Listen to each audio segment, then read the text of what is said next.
One night, the rain came down soft at first, just a whisper on the wind, and then the canyon groaned like something ancient was waking up.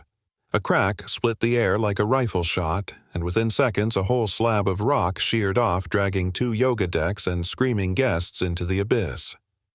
I stood there in the downpour, flashlight in hand, watching HOA President Karen Mullins collapse to her knees, mascara running her white dress plastered to her skin, shrieking into the storm, while the canyon swallowed her dream whole.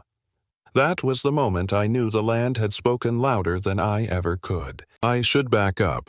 My name's David Palmer, and for 15 years I've lived out here in the Utah desert. I'm a retired geological risk assessor. The kind of guy who spent decades staring at rocks, slides, fractures, and figuring out where not to build. When I bought this property, it wasn't for neighbors or barbecues or those ridiculous HOA newsletters. It was for silence. For the canyon out back, that long scar in the earth that glowed red at sunset and breathed like lungs when the wind came through. That canyon healed me. And for years, no one cared about it but me. Then Crescent Ridge showed up. A pastel, cookie-cutter subdivision with fake grass lawns and people obsessed with property values. Along with it came the HOA committee's potlucks fees, rules about paint color. I wasn't part of it, not technically. My land was grandfathered in separate zoning, but that didn't stop the flyers, the surveys, the invitations. I ignored them all until Karen Mullins herself knocked on my door one spring afternoon. She was the archetype pearl earrings, pastel suit smile so polished it felt laminated. She spun a glossy binder across my porch railing, and there it was, their vision.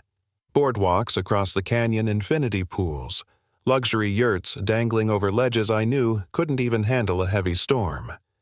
She called my canyon underutilized, like my quiet walks and handwritten notes were worthless compared to cabanas. I shut the binder and told her to leave. I thought that was the end. It wasn't. Within weeks, I got surveys marked urgent asking about communal access to wilderness terrain.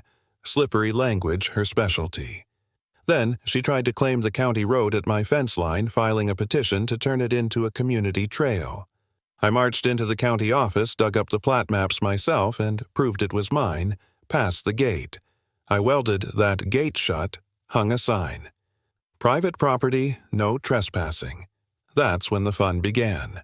I caught 3 men in HOA polos tying orange flags to my juniper trees. One smirked, said they were doing a preliminary survey for the board. I pulled out my phone, started recording, told them they had 10 seconds to leave. They left, but it was only the beginning. Letters followed. First from the HOA's legal committee, then from a firm in Salt Lake accusing me of hoarding land. Karen staged a community event at the clubhouse with balloons and wine tables projecting drone footage of my canyon plastered with animations of resorts and trails. I stormed forward, cut her off mid-speech. Told everyone in that room it was theft with a slide deck. For the first time I saw Karen blink. Just for a second, but it was there. Still, she brushed it off, smiled like a politician, and the crowd clapped politely. I walked out shaking, knowing the war had started. The pressure built. Red survey flags popped up every day along my fence. Cameras, drones, contractors. I tore them down, they came back. Then one night I sat at my kitchen table staring at the pile of notices and threats, and for the first time I wondered, was I wrong? Maybe I was the bitter old man holding back progress. Maybe I was just scared. I actually thought about giving in, selling the land, letting them have it. For about 10 minutes I let that poison sit in my head. But then I remembered the fault lines. I remembered the winter snowmelt when the shale cracked like glass. I remembered writing reports 2 decades ago, warning exactly what would happen if anyone built here. And I realized if I caved, I wouldn't just lose my canyon. People would get hurt. That's when I reached out to Dr. Elena Ruiz. Back then, she'd been a grad student scrambling over rocks with a field kit. Now, she was the head of the state's Geological Safety Division.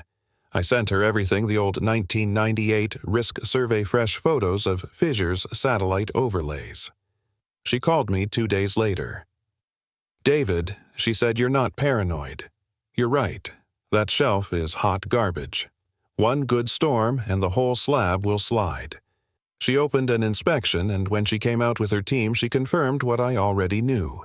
She filed hazard reports, I launched a website, and posted a video titled, HOA Plans Canyon Resort on Collapse Zone. It blew up. Locals took sides. Some said I was saving lives. Others called me a tinfoil hat crank. But Karen panicked. She sent me an email, offered to buy me out for triple value if I'd shut up. I told her no deal. She dropped the charm and threatened to escalate. And escalate she did.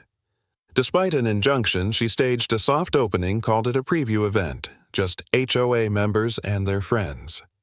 I watched from my porch as they set up white tents and string lights right on the canyon rim. Karen, of course, floated around in a cream linen dress, champagne glass in hand, acting like a queen surveying her kingdom. I clenched my jaw so tight my teeth ached because I knew what she didn't. I could smell the storm on the wind. Around 2 a.m., the rain hit steady and hard. By 2:05, I heard it the pop, sharp as a gunshot. Then the earth let go. A 30-foot section of bluff collapsed, tearing away decks, heaters, trails, everything. People screamed, flashlights waved wildly, voices shouted names into the black. I ran down flashlight, cutting through the rain. A board member tried to block me, yelling, "This is private." I snapped back. "This is a rescue," and shoved past. I dragged teenagers away from the edge, one of them bleeding, another sobbing uncontrollably. Sirens finally wailed in the distance, but the damage was already done. 6 people injured, chaos everywhere, and Karen, soaked barefoot, clutching a broken sandal, was just standing there screaming at nothing. At dawn, as the canyon lay torn open and emergency tape fluttered in the wind, Karen approached me trembling. "You have to take down your video," she begged. "They'll think you knew this would happen." I looked her dead in the eyes and said, "I did know. And I warned you." She had nothing to say. The city geologist confirmed it hours later. Slope, failure saturation, unstable substrate. The site was condemned. County officials tore into the HOA for ignoring warnings. And when leaked emails showed Karen had buried a contractor's red flag report that was the smoking gun. She resigned within days. Her empire collapsed with the bluff. Residents turned on her. Lawsuits piled up. She went from Queen Bee to Ghost overnight. And me, I didn't celebrate. I didn't dance on her grave. I stood at my gate, arms folded, watching news vans swarm while the canyon sat silent beneath the rising sun. Because the truth is, I didn't beat Karen. The canyon did. Nature did what it always does. It reminded us it doesn't negotiate. It doesn't bend to bylaws or board votes. It breaks when it's ready. And if you're arrogant enough to ignore that, it'll break you too. Sometimes the loudest voice isn't ours at all. Sometimes it's the land itself.